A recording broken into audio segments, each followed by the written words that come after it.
दुनिया के दो अलग अलग हिस्सों में चल रहे युद्ध क्या अब एक होकर महायुद्ध का रूप लेने जा रहे हैं? पिछले 5 महीने से चल रहे अमेरिका ईरान युद्ध और 5वें साल में दाखिल हो चुके रूस यूक्रेन जंग में एक ऐसी वैश्विक साजिश का खुलासा हुआ है जिसे सुनकर आपके पैरों तले जमीन खिसक सकती है। नमस्कार, मैं हूं नीरज राजपूत और आज एबीपी लाइव में बात करेंगे कि आखिर ईरान जंग में क्यों कूद पड़ा है यूक्रेन।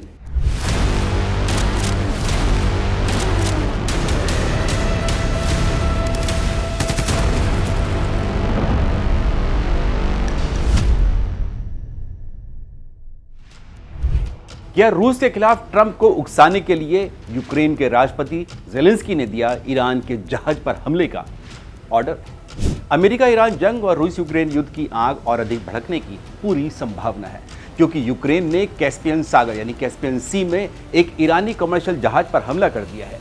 यूक्रेनी राष्ट्रपति वोलोडिमिर ज़ेलेंस्की का आरोप है कि यह जहाज रूस और ईरान के बीच मिलिट्री कार्गो यानी हथियारों की सप्लाई कर रहा था। कीव के हमले से भड़के ईरान ने तेहरान में यूक्रेनी राजदूत को तलब कर गंभीर परिणाम भुगतने की धमकी दे डाली है। ईरानी विदेश मंत्री अब्बास अराक्ची ने यूरोपीय संघ यानी ईयू की सुरक्षा मामलों के प्रमुख काजा कैलिस से फोन पर बात कर अपना विरोध दर्ज कराया है और इस हमले के जिम्मेदार यूक्रेन के खिलाफ कठोर कदम उठाने की मांग की है। कैस्पियन सागर में किसी जहाज पर यह पहला हमला है। सेंट्रल एशिया में कैस्पियन सागर एक लैंड लॉक समंदर है। इस समंदर के एक छोर यानी उत्तर पश्चिमी दिशा में है रूस की सीमा, तो दूसरी तरफ है दक्षिण में ईरान का बॉर्डर। पूरब में है तुर्कमेनिस्तान और कजाकिस्तान और पश्चिम में है अजरबैजान।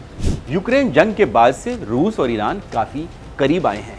ऐसे में कैस्पियन सी के जरिए दोनों देशों में व्यापारिक आदान प्रदान चलता रहा है, लेकिन ईरान के जहाज पर यूक्रेन के हमले से हॉर्मुज स्ट्रेट, अजोव सागर और ब्लैक सी की तरह कैस्पियन सी भी अब जंग का मैदान बनने जा रहा है।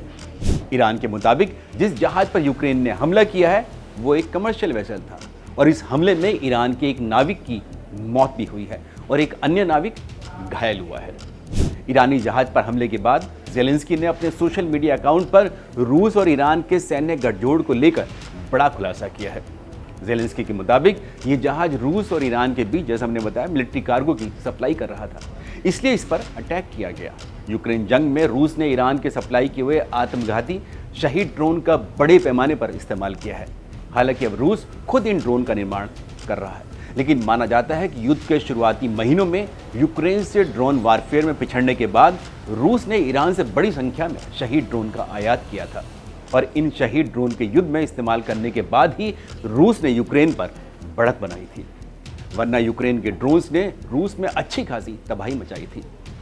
ईरान के बैलिस्टिक मिसाइल कार्यक्रम की सफलता के पीछे भी सामरिक जानकार रूस का हाथ बताते आए हैं। सामरिक वर्ग में इस बात के कयास हमेशा लगते रहे हैं कि कैस्पियन सागर के जरिए रूस और ईरान के बीच गुपचुप हथियारों और दूसरे सैन्य साजो सामान का आदान प्रदान किया जाता रहा है, लेकिन पहली बार ज़ेलेंस्की ने इस बात का सार्वजनिक तौर से खुलासा किया है। ऐसे में इस बात का पूरा अंदेशा है कि ईरान इस हमले का यानी यूक्रेन के अटैक का बदला जरूर लेगा। हालांकि पिछले 5 महीने के दौरान पूरी दुनिया ने देखा है कि ईरान ने खुद किस तरह से हॉर्मुज स्ट्रेट में कमर्शियल जहाज और ऑयल टैंकर्स पर हमला कर पूरी दुनिया के सामने तेल संकट खड़ा किया है। ईरान के जहाज पर हमले के बाद ज़ेलेंस्की ने यह कहकर हमले को सही ठहराया है कि ईरान की मदद से रूस यूक्रेन पर हमले कर रहा है। इशारा ईरान के शहीद ड्रोन की तरफ था, लेकिन सवाल खड़ा होता है कि रूस के शहीद ड्रोन का इस्तेमाल तो रूस पिछले 4-5 साल से कर रहा है, तो फिर यूक्रेन ने अब क्यों ईरान के जहाज पर अटैक किया है? इसका जवाब भी हम आपको देने जा रहे हैं। दरअसल ईरान के जहाज पर अटैक के बाद ज़ेलेंस्की ने रूस पर ईरान को अमेरिकी सैन्य ठिकानों की सैटेलाइट इंटेलिजेंस साझा करने के भी गंभीर आरोप जड़ दिए। साफ है कि ज़ेलेंस्की की नीति रूस के खिलाफ अमेरिका को भड़काने की नजर आ रही है। ज़ेलेंस्की ने इस बात का आरोप लगाया है कि मौजूदा मिडिल ईस्ट जंग में ईरान ने खाड़ी देशों में जो यूएस मिलिट्री बेस पर अटैक किए हैं उनके सटीक हमले करने के पीछे रूस की सैटेलाइट्स हैं। ज़ेलेंस्की के मुताबिक रूस ने अमेरिकी सैन्य ठिकानों की सैटेलाइट इमेज ईरान को मुहैया कराई हैं। ज़ेलेंस्की ने साफ तौर से कहा कि 19 और 20 जुलाई को रूस की सैटेलाइट बहरीन, जॉर्डन और कुवैत में यूएस मिलिट्री बेस के आसमान में जासूसी कर रही थी। इससे ईरान की स्ट्राइक और रूसी सैटेलाइट इमेज के बीच में साफ तौर से गठजोड़ है, क्योंकि रशियन सैटेलाइट ईरानी हमलों के पहले और बाद में इन देशों के ऊपर घूम रही थी।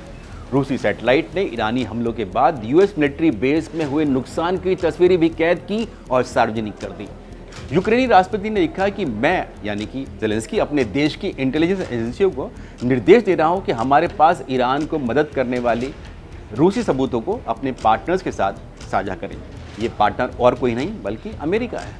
ज़ेलेंस्की के मुताबिक पूरे जुलाई के महीने में यूक्रेन ने रशियन सैटेलाइट्स पर नज़र रखी है, यानी कि यूक्रेन ने नज़र रखी है, जो खाड़ी देशों में यूएस मिलिट्री बेस की सर्वेलेंस कर रही हैं रशियन सैटेलाइट्स। ज़ेलेंस्की ने लिखा कि हमें इस बात से मुंह नहीं फेरना चाहिए कि कोई दुष्ट देश यानी रूस परिस्थितियों को अधिक खराब कर रहा है और उसे दूर तक फैलाने की कोशिश कर रहा है। यानी कि ज़ेलेंस्की ने उल्टा रूस पर आरोप लगाया है कि वो युद्ध को और दूर तक मिडिल ईस्ट तक फैला रहा है।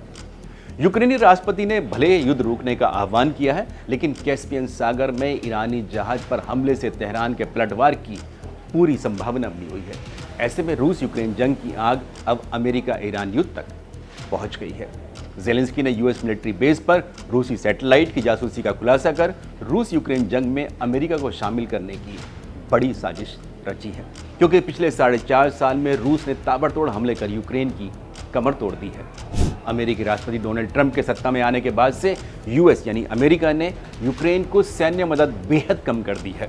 यूक्रेन की राजधानी कीव पर रूस के अटैक के बाद ज़ेलेंस्की ने अमेरिका से पैट्रियट मिसाइल की मांग की है, लेकिन ट्रंप का मूड रूस यूक्रेन जंग को आगे बढ़ाने में कतई नहीं है। ऐसे में ज़ेलेंस्की ने ईरान के साथ साथ रूस के खिलाफ भी अमेरिका को भड़काने की पूरी पृष्ठभूमि तैयार कर ली है। लेकिन क्या ज़ेलेंस्की को ये पता है कि ट्रंप और रूस के राष्ट्रपति व्लादिमीर पुतिन की गहरी दोस्ती है? इस पर किसी और दिन बात करेंगे, लेकिन इतना जरूर बता देते हैं कि कैस्पियन सागर में ईरान जहाज पर हमले और रूसी सैटेलाइट की निगरानी पर अभी तक अमेरिका का कोई आधिकारिक पक्ष सामने नहीं आया है। साफ है कि अमेरिका इतनी जल्दी ज़ेलेंस्की के बहकाने में नहीं आने वाला है। धन्यवाद।